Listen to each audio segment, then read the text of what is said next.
Welcome! Today we're going to clear the jam rear error on your Brother machine.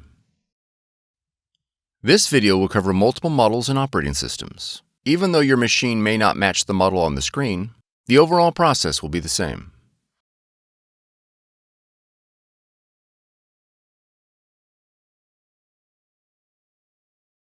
Unplug the power cord from the outlet.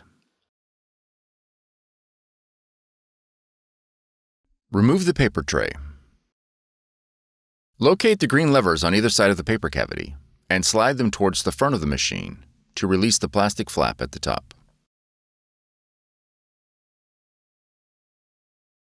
Turn to the rear of the machine and open the rear cover.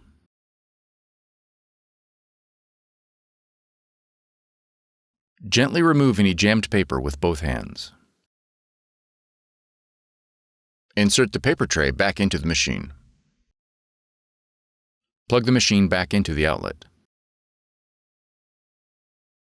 For more tutorials, FAQs, and videos, visit us at www.brother-usa.com.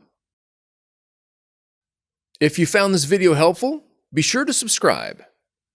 Thank you for choosing Brother.